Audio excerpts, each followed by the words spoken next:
وبركاته. رب اشرح لي صدري ويسر لي امري واحلل عقدة من لساني يفقهوا قولي. baga guyyaa gammachuu guyyaa arraantanaa kanaan nu gahee jechuun barbaada. Nama dura dhaabbachuu hedduu amantii muslimaanii ulfaata. Guyyaa hojii mootummaa keessa oolu nama shabaaba hundumaa wajji oolla. Garuu akkatti nama hunda dura dhaabbachuu ni ulfaata. Garuu gammachumaatu guyyaa arraantanaa isin juttutti akkan argamu na dirqisiise. Allahu akbar. Biiroo barnoota Oromiyaa itti aantu biiroo barnoota Oromiyaati. Duraan gaafan barnoota baradhu jalqaba madrasattiin baradhe. Achiin gaafan hoggansa sadarkaa godinaa barnoota ta'uu madrasaa cufutti galle. Yaa Rabbi madrasaa kana cufnee akkam taana kajuu yaaddoo na seene ture.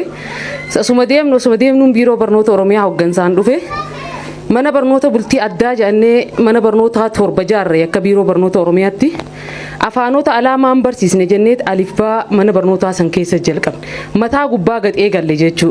Duraan sadarkaa irra jirutti barnoonni amantiidhaa wajjin waliin qabatu sadarkaa madrasaa cufutti deemaa turre. Amma garuu biiroo barnoota Oromiyaa irra teenye afaan Arabii alifbaa jennee mana barnootaa keessatti sirna barnootaatiin labsine barnoota diin mana barnootaa idilee keessa galchaa jirra jechuu. Kun namni hundinuu maaliifin kana kaasuu barbaade bakka dhaqetti habaqaala diin dhaabuun dirqama. Barnootni ilmi namaa hundinuu ifa addunyaatis ifa akhiraatis kan ittiin argatu barnootaan. Barnoonni keessattuu immoo barnoonni diin ilmaan keenya bakka deemnutti hayaa dhabaa jiru hayaa kararra deebisa waan ta'eef bakka deemutti safuu ummataa keessatti waan deebisaa deemuuf barnoota diin dhaabuun waan akkaan jabaati.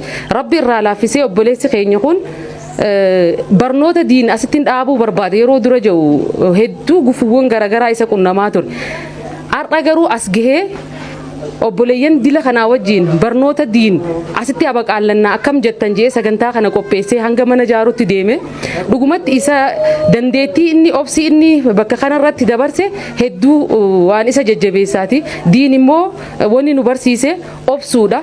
Sabriidha nu barsiise wal dandahuudha nu barsiise waa walii dhooysuudha nu barsiise waan ta'eef waan san qabatee obboleessi keenya arraan gahe kana jidduu hafuun qabu jechumaafan isin jidduutti argame waan gaariidha isin ciraa jirra akka biiroo barnoota Oromiyaattis magaala Finfinnee keessa warra jiranii wajjinis haga danda'ametti waan humniti teenya danda'uun isin cirnaa jirra jechuma sagalee kiyya dhageessisumaa fi ulfaadhaa galatooma. Ulfaadhaa jazakumullah. Assalamu alaikum warahmatullah.